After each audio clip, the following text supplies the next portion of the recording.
Okay, it looks like we're ready, so this thing is a go. Welcome to our Maximizing Your Social Security workshop. My name is Mike Panico. I'm CEO of Arcadia Financial Group, and I will be your host here today.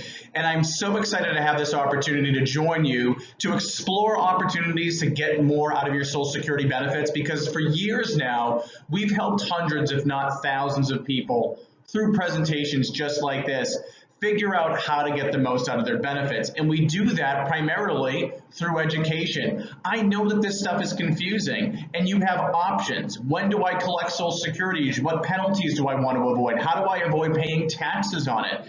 And if we run headlong into some of these pitfalls and issues, we might literally get separated from tens, if not hundreds of thousands of dollars in lifetime benefits. So definitely pay attention, definitely take some good notes. I'm also going to be explaining plenty of ways that we can help you directly. Let's get more out of our Social Security and let's get this thing underway. First, we got to cover some legal, so you can review quickly there what's on screen. In a nutshell, it says that today's presentation is for informational purposes and that you should look before you leap. Please make sure that you consult with a professional before you go trying to implement any of the ideas that you learn about, just to make sure that they're applicable to your situation. I want to take us now through a little exercise to demonstrate what's at stake. Because when I make comments like, well, there could be tens, if not hundreds of thousands of dollars at stake, I know that some of you might be thinking, come on, could that possibly be true? Is there really that big of a difference between, say, collecting the right versus the wrong way? Well, let's put some of this in perspective. To explain, we're going to walk through a hypothetical example of somebody who is set to collect $2,000 a month in benefits. Now, many of you will be collecting much more than $2,000 a month, and some will be collecting less, but $2,000 is just an example here in this case study. And I want you to assume that this person retires right around age 65 and is going to have an average life expectancy where they live through 85. How much do you think they're going to collect in total lifetime Social Security benefits? You're going to see that there's a poll that pops up. I want you to lock in an answer. Do you think this person is going to collect $100,000 in benefits, perhaps $250,000 or $500,000? And there's also an option in there for people who are saying, Mike, I can't do the math, help me out. Well, let's walk through it. All right, I hope you all locked in an answer. Here's how the math is going to work out. If I'm collecting $2,000 every single month and there's 12 months in a year, that means every single year I'm collecting $24,000. And since there's 10 years in every decade, if I multiply that 24,000 by 10 years, that means every single decade I am going to collect $240,000 in benefits. But remember, I said that I'm going to collect that over an average life expectancy, which is just about 2 decades. So my $250,000 is going to double up. And yes, at a $2,000 a month benefit, I'm expected to collect nearly $500,000 in total lifetime benefits. That is a staggering number. In fact, I know that for some of you, that might be your largest retirement account. It might actually be larger than your bank accounts and IRAs and 401ks combined. We're talking about real serious money. But it gets even better. See, every single year, or in most years, the Social Security Administration gives us a raise to our benefits. That's known as your cost of living adjustment, or COLA for short. And over the last decade, COLA has been about 1.5%. And if we assume that that's going to be true in our little exercise here, now we're definitely going to collect over $500,000 in benefits. But what if I'm married and I have a buddy in tow? Well, if I assume that my spouse has a similar benefit, that means that combined, there's $1 million just waiting to be had. Literally, sitting down there in Washington, D.C. We just have to collect it the right way. Having completed our exercise here, I hope that we've learned a couple of things. Number one, there is real serious money at stake. But number two, in order to get it all, we have to collect our benefits the right way. We want to avoid all the penalties and nasty things that can happen if we don't maximize our Social Security benefits. And number three, and this is a big one too, we really just have one shot to get this right. Social Security really doesn't allow us to make multiple different decisions. They don't allow us to trial one method and then try something else different. No, in most circumstances, once you turn on Social Security, that is a permanent decision. So with that being said, you want to get this right the first time around. I'm sure there's a lot of you out there who have already done some of the math and you already think that you know what the best approach is going to be. I think that maybe some of you have gotten some advice, but you're maybe looking for a second opinion. And maybe some of you are clueless or starting from scratch and you just want to know what's going to be the best direction for you.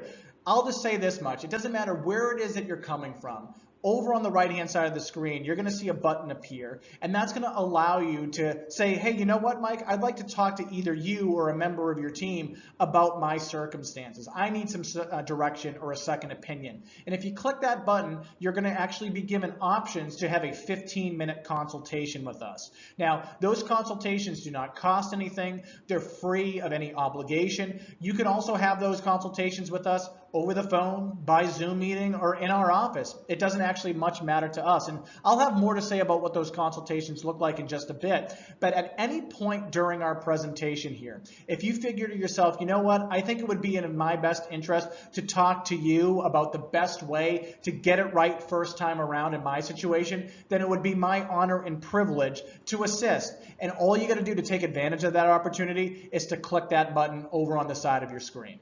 So here's our agenda. The first thing I'm going to do here today is cover Social Security basics, so we all have a good understanding as to how the program works and how your benefits are calculated.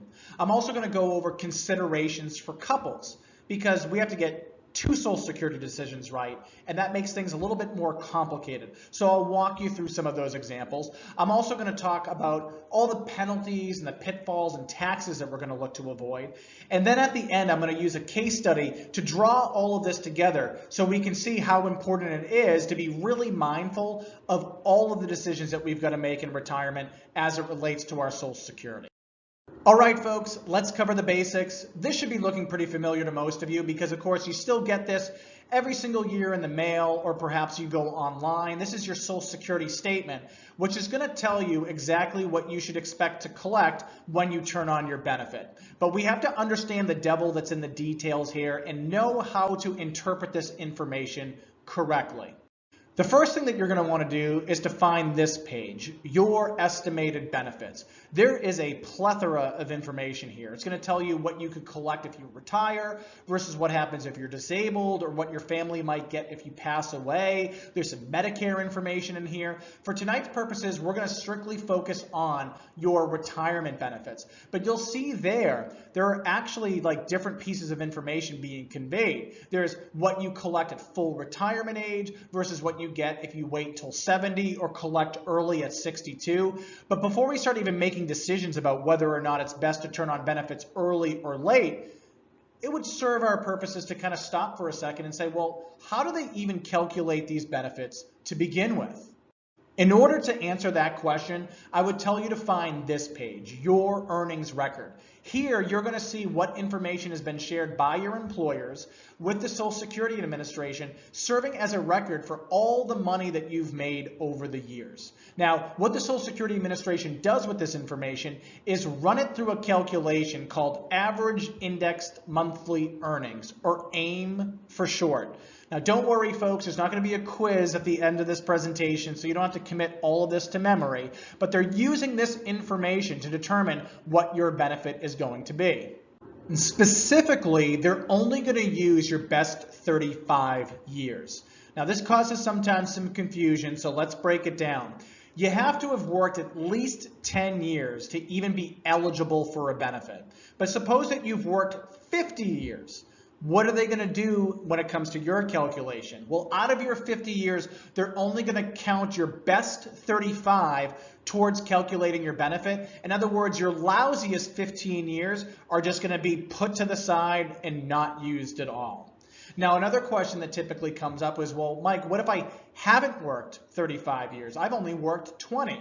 Well, when they do your calculation, they're going to use those 20 years of work history and then 15 zeros to calculate your benefit. So no matter what's going on, they're going to use 35 numbers to calculate your average indexed monthly earnings to determine your benefit. Now, another big question that typically comes up here is, well, what if I retire ahead of schedule? I'm planning on retiring, Mike, at 55 or 60 or 62. Will I get everything that's been promised to me, or will any of my benefits be reduced? I want to be clear on this point. Your benefits can never be reduced. Whatever you have earned over time is locked in and it's yours to keep.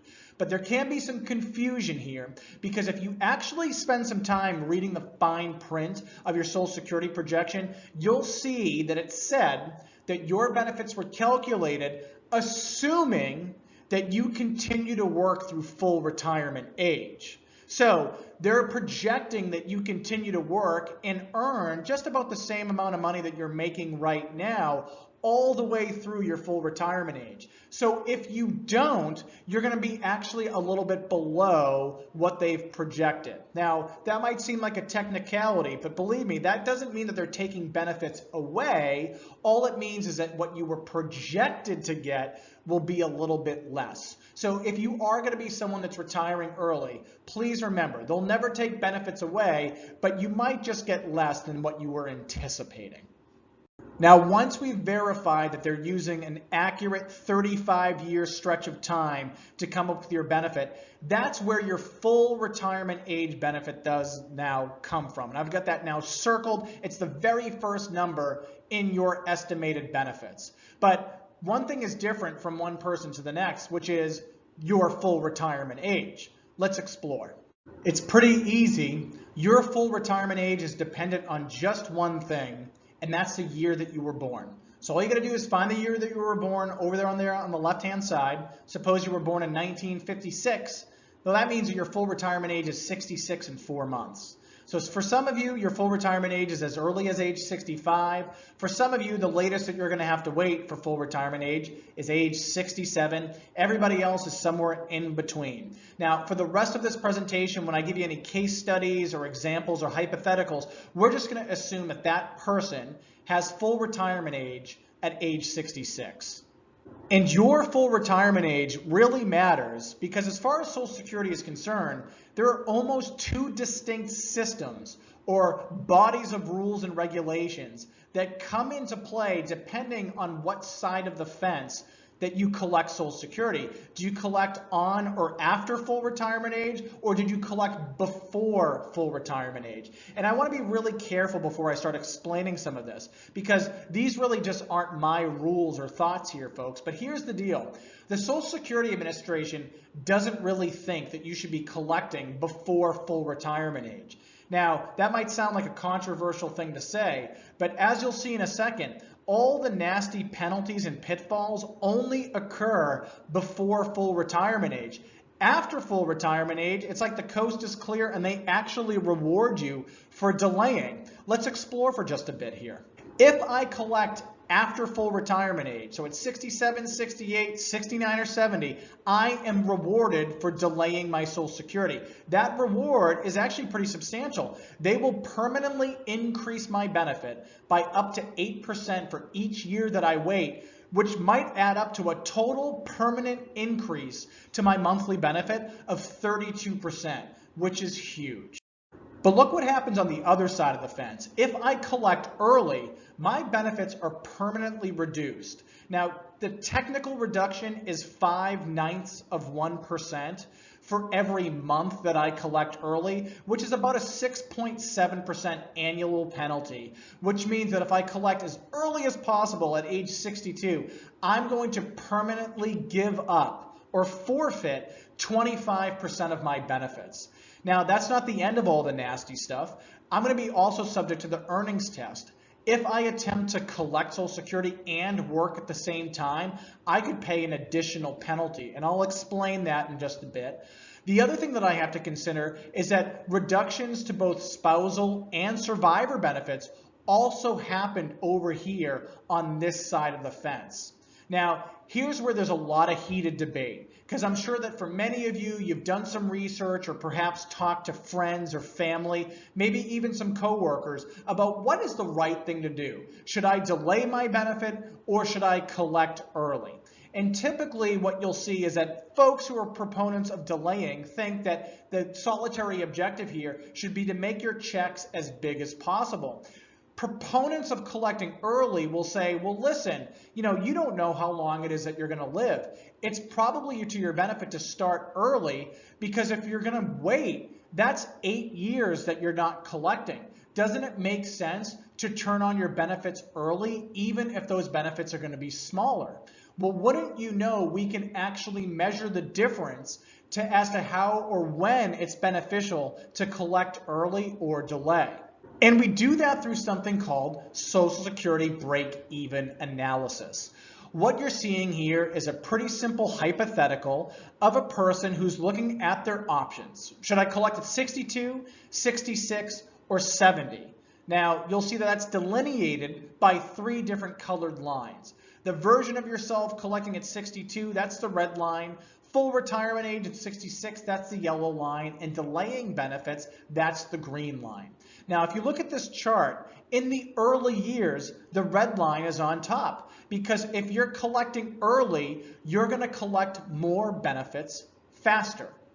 However, you'll see that all 3 lines start to intersect right about at the same time, and that's at around age 80. This is what's called break even.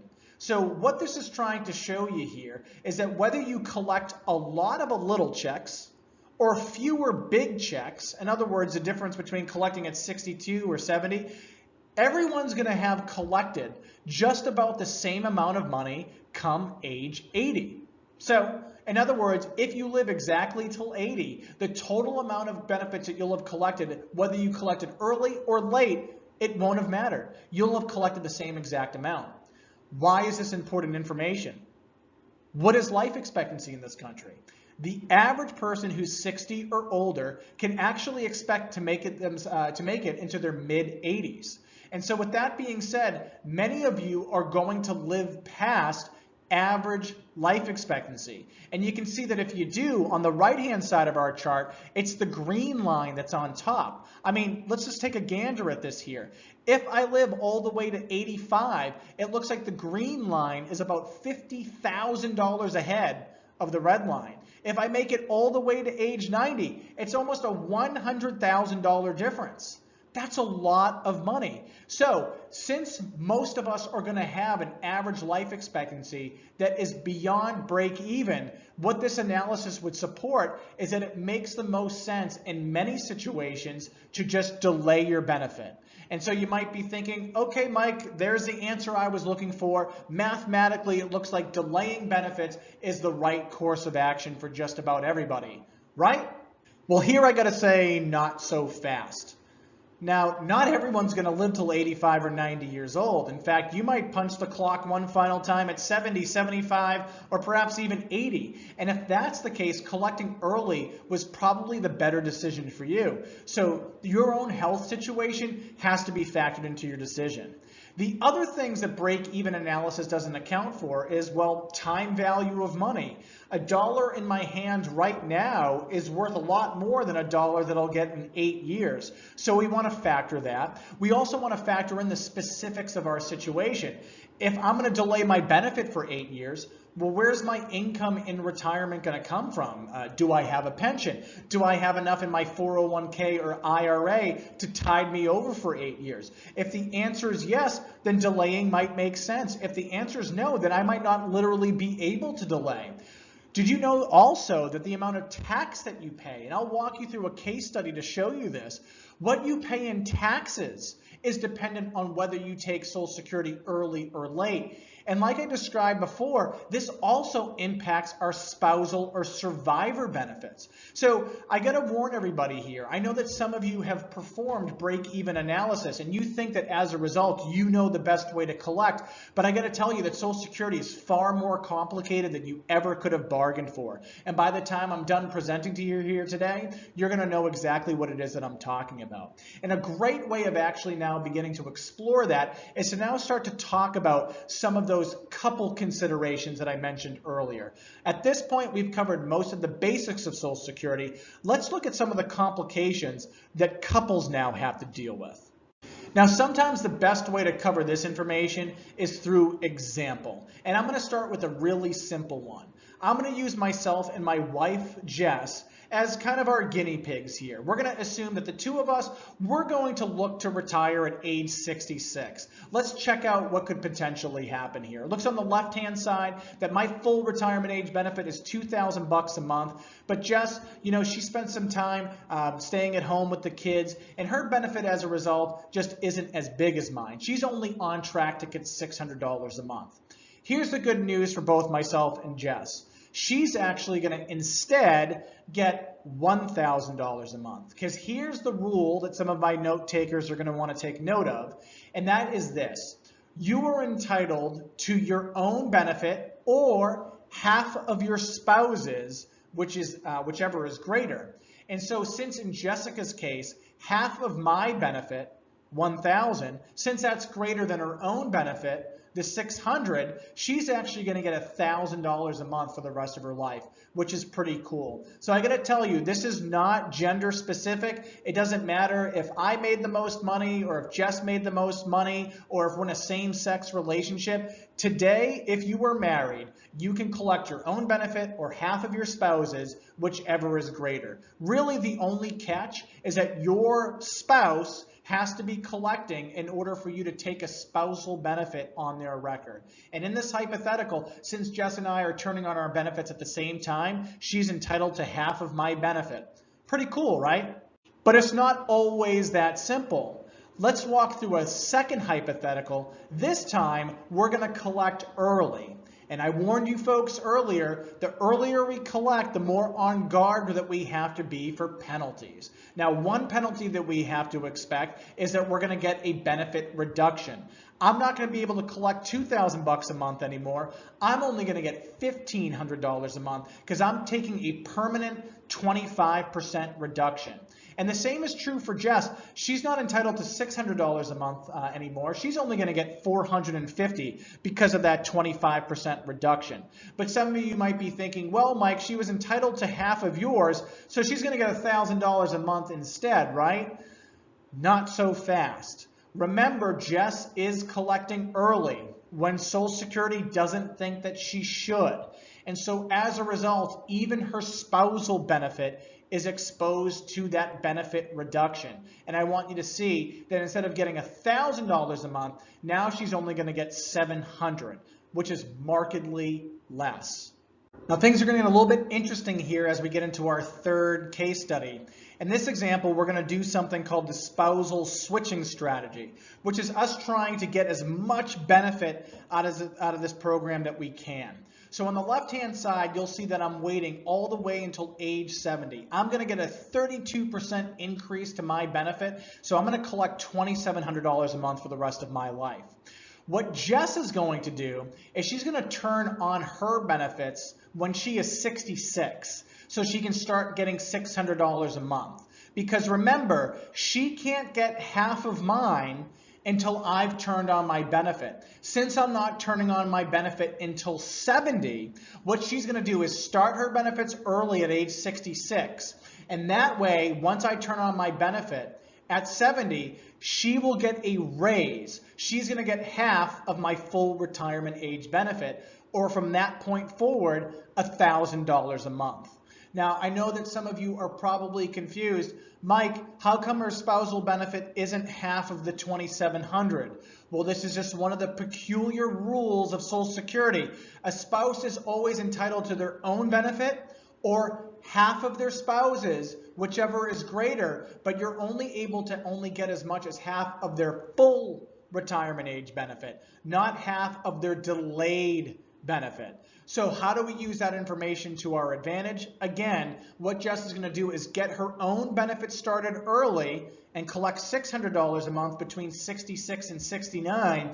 Once she hits 70, though, she's going to get that automatic raise, and in doing so, her and I would have maximized our benefits. But you got to be really careful, because what applied just there doesn't apply on the other side of the fence if we try to do this switching strategy early. Remember what I warned you about before. There are two different systems here, guys. What happens if you delay versus what happens if you try to collect early?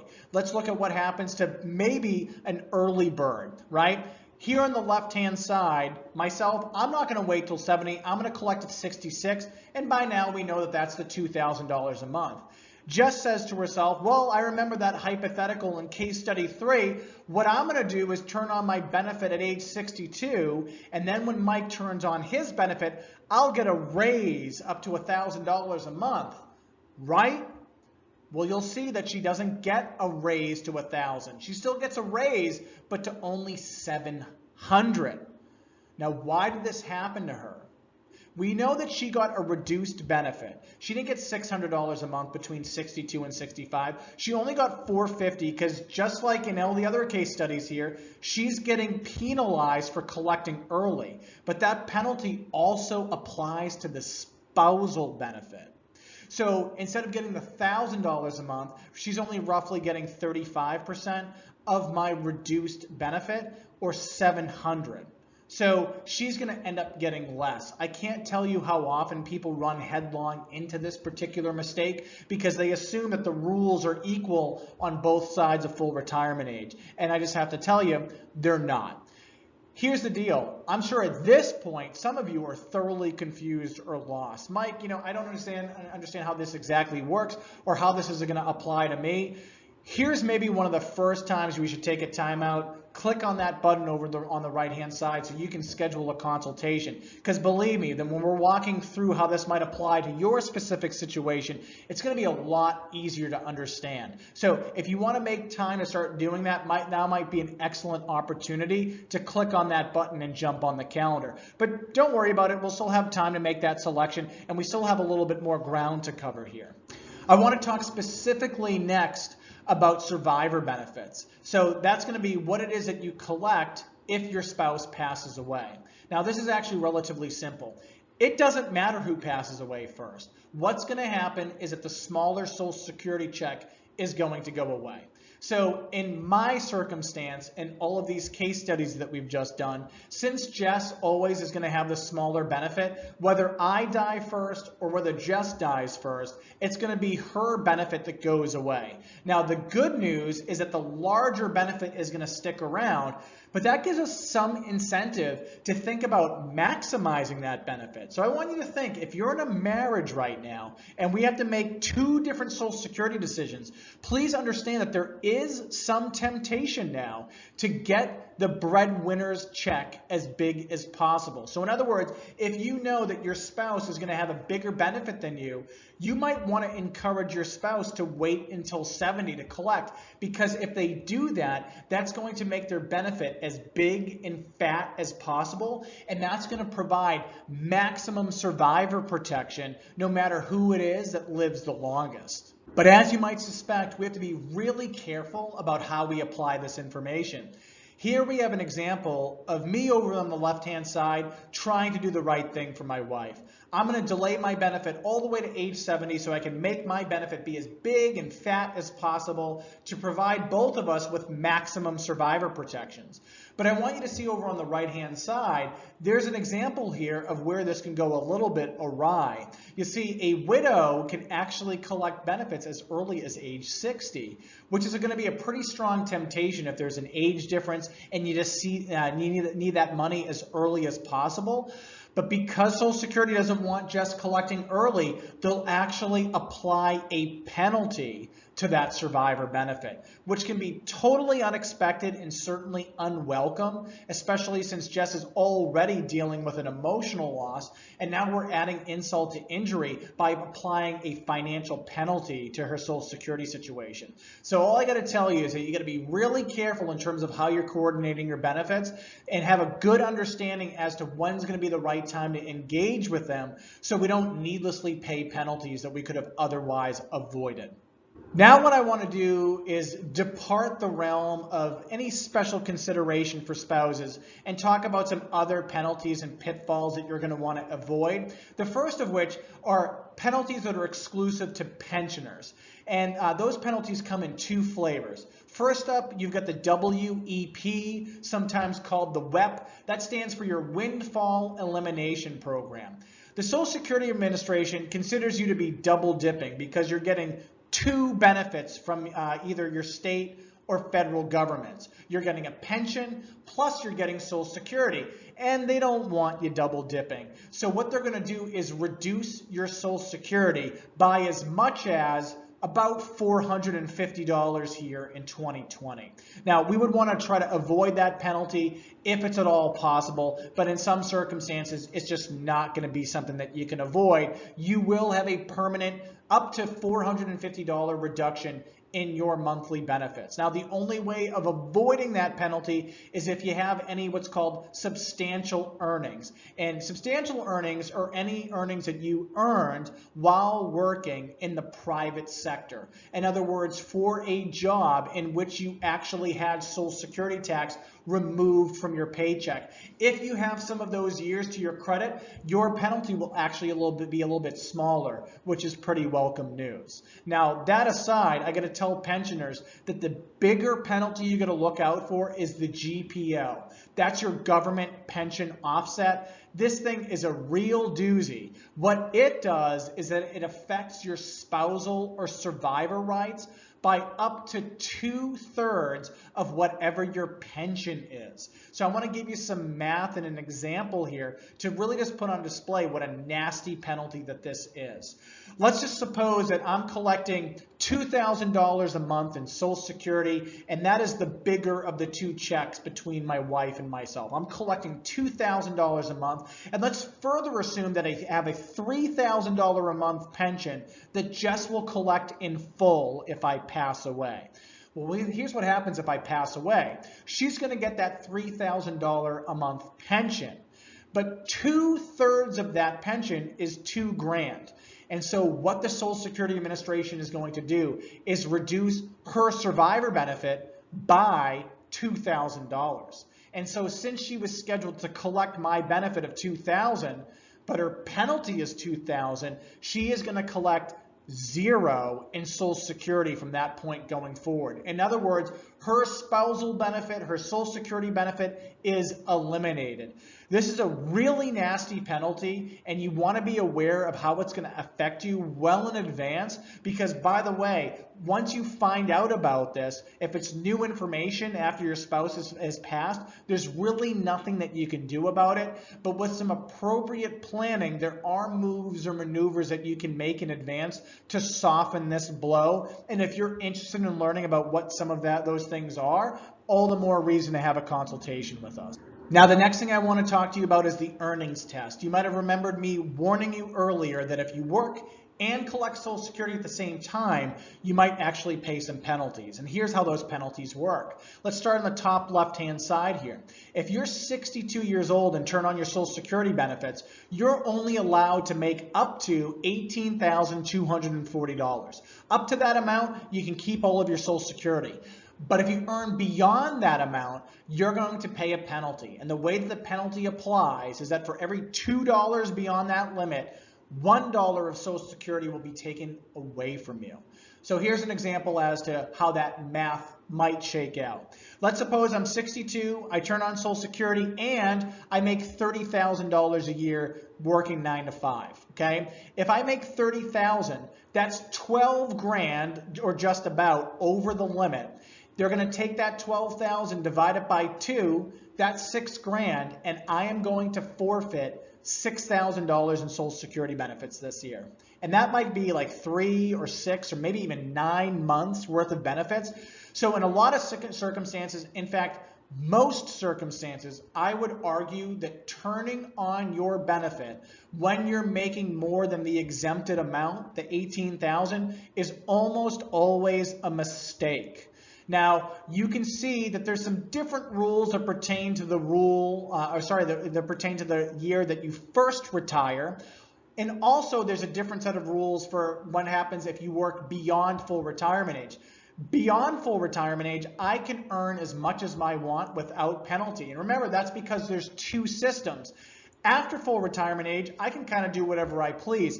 Before full retirement age, that's where some penalties come into the play. So I would just tell you here, as far as the earnings test is concerned, the takeaway is that working and collecting Social Security often doesn't work, especially if you plan on making more than the $18,000. Now, I know a lot of you have been waiting patiently to figure out under what conditions Social Security is taxable. Now, I got to warn you, there's more math and formulas headed your way, but don't worry, I'll help you out here.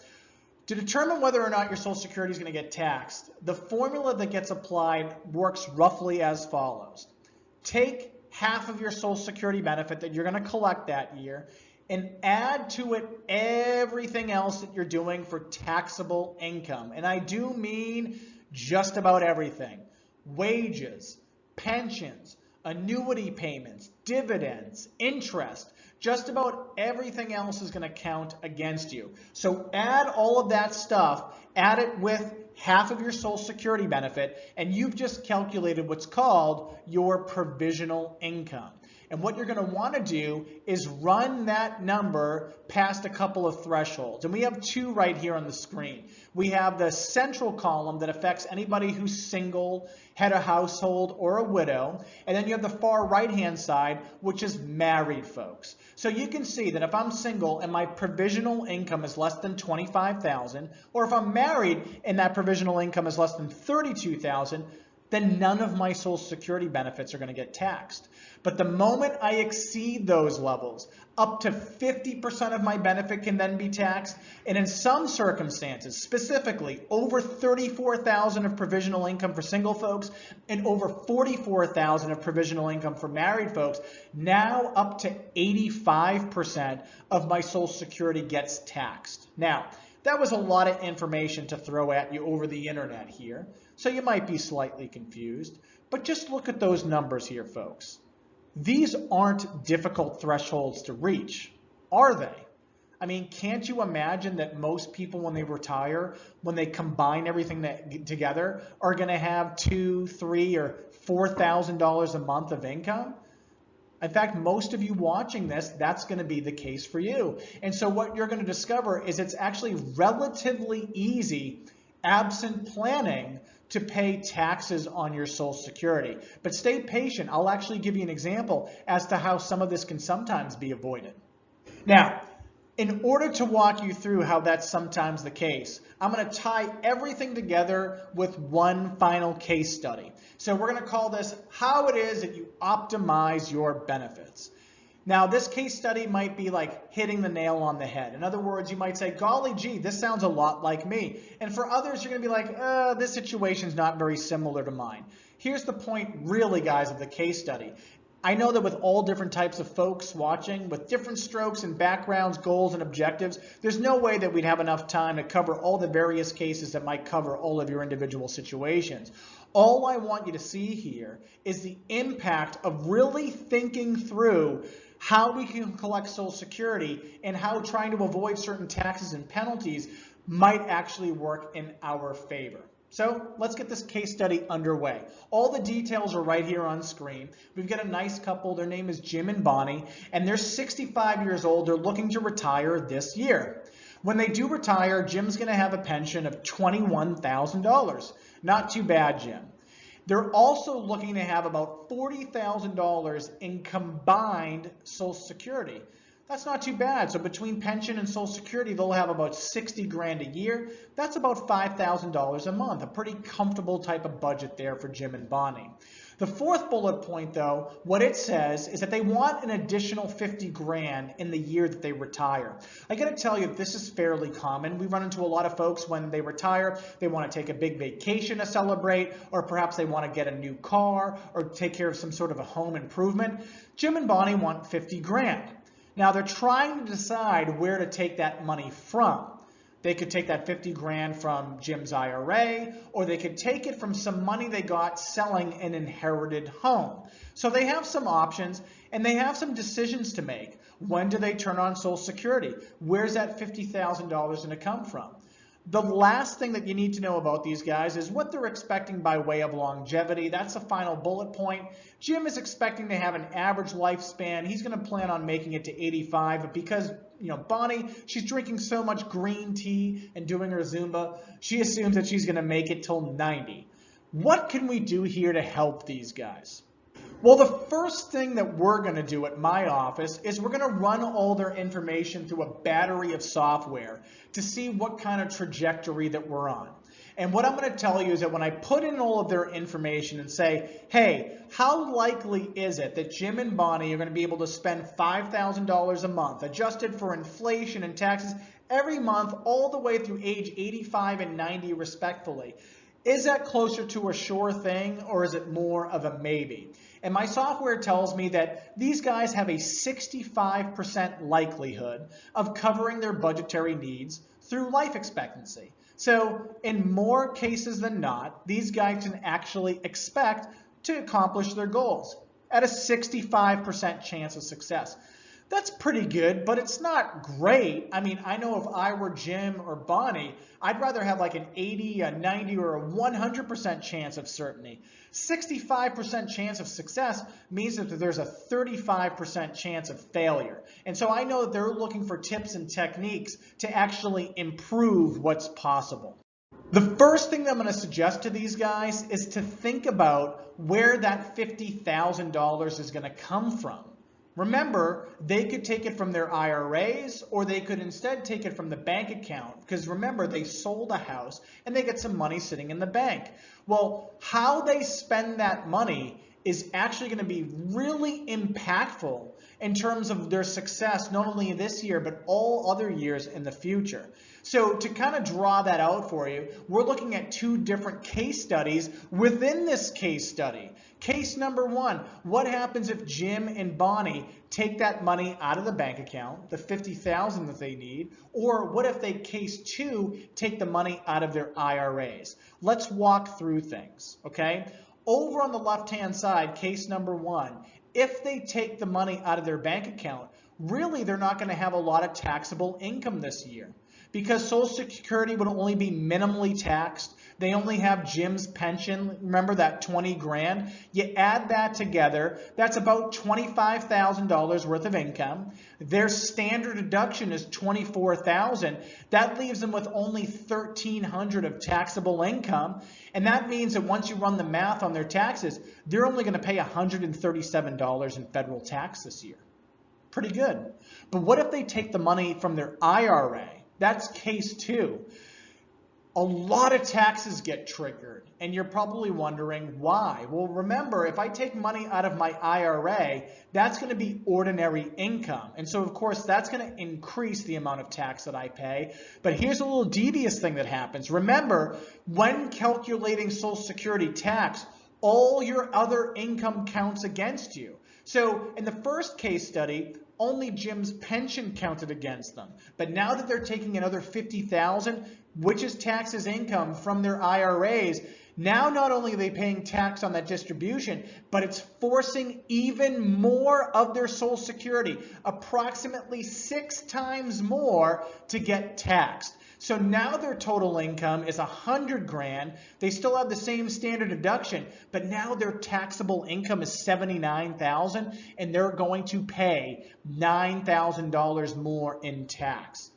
Holy smokes, right?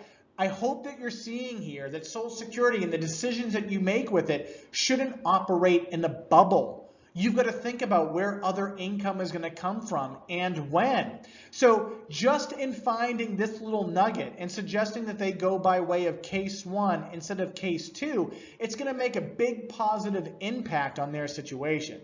Specifically, when I rerun their analysis, now they're going to have a 79% chance of success because we've become more tax efficient.